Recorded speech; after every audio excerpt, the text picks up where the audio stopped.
We're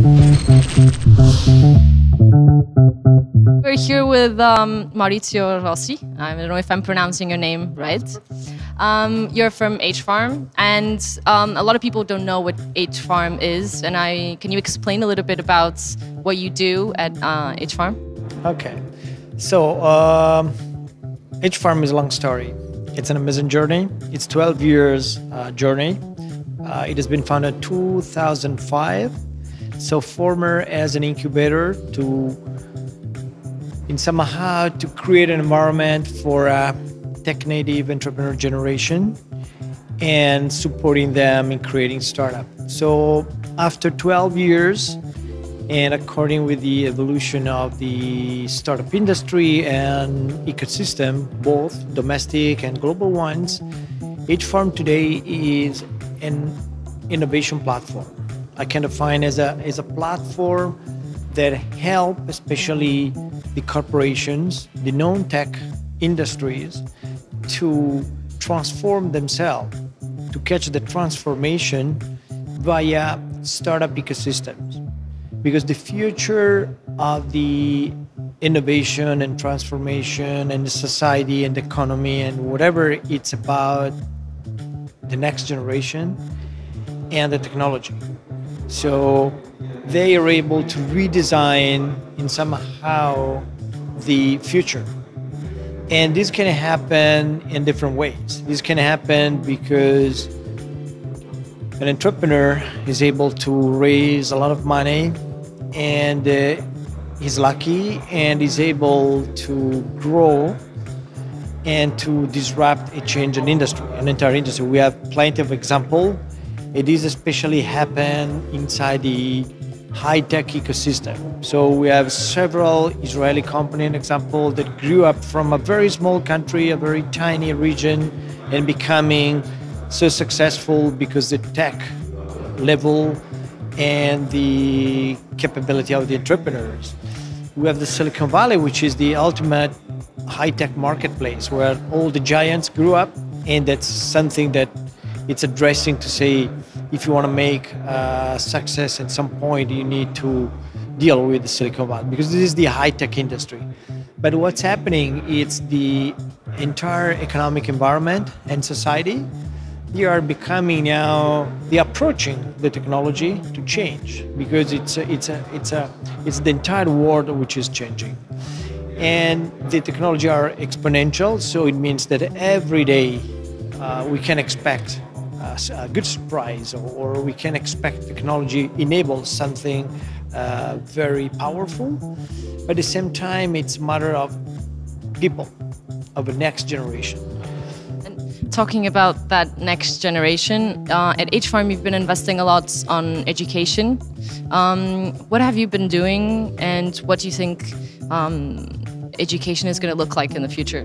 Yeah, it's this is a very important point. We understood since probably 6-7 years ago the relevance of the next generation and the impact of education. So through our evolution journey, we started to get some specific courses, or we had a couple of touch points. One was the kids, and we started, I think it was like 2011 summer camp, and we've been amazed what they could do it naturally, just for play. And also we started some more masters for young adult and like post-university digital entrepreneurship masters. And we really had very clear the potential of this next generation and the need to change the system, education system. So once H-Farm in our, let's say, growth path that we are giving to the entire project, we went public in the stock market, let's say less than 2 years ago.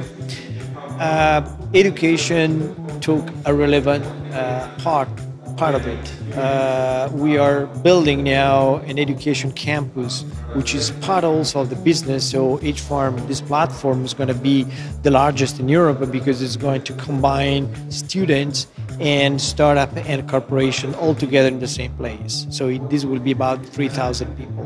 But at the same time, we are making acquisition of a number of schools throughout the countries first, and then possibly abroad as well, because the education is going to be probably, as we're talking about disruption in the social media, we're talking about the disruption in robotic and in everything. This comes also into the education, because the education is still really very old, too old. And with several examples of disruptive school, especially in the US, but it's just like a case. What we want to do, it's very simple. There are three elements that can be addressed in different ways, but we need to consider. One is entrepreneurship. So we can foster the entrepreneurship culture since kids. The second is design. Especially for us in Italy, this is natural, but design thinking, the design culture, it's something that is bridging the humanities with the creativity. This is extremely important because with the computer science, which is the third element, if we combine the creativity with the computer science and the entrepreneurship in making things, you can really encourage and you can really support the growth of the education of a person to become ready, for the next society, for the next economy. So this is why we are taking this very seriously. And do you think anyone can be an entrepreneur? You can learn how to be an entrepreneur, or you're born an entrepreneur? Yeah, there is a component that every person should be entrepreneur of his life first.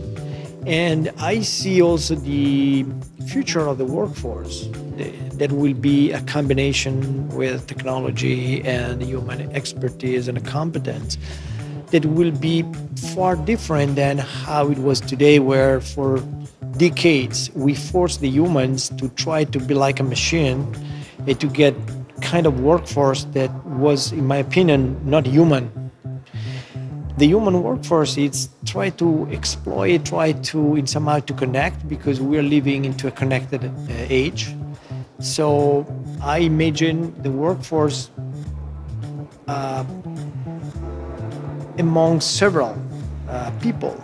They can connect together on platforms because they find their competence can provide or can find something dealing with a specific platform.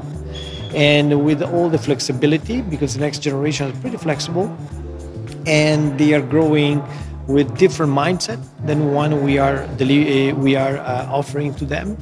So in this sense, I think every person should be entrepreneurs. And now talking about Lisbon Investment Summit, it's my final question. What do you think about the event so far? I'm very positive surprised. I have a very positive opinion about Portugal in general. In the past couple of years, I think it's one of the countries in Europe which is reacting positively. Seems like the country or Lisbon found into the tech and this community the future. So about Lisbon, it's my first time because for my fault, both Ricardo and Pedro invited me since the past couple of years. They are very good friends, and I have to congratulate for what I've seen so far. And I am happy to be here, and and also because all of you are very kind. Well, we're happy to have you here as well. Thank you. Thank you very much, Maurizio.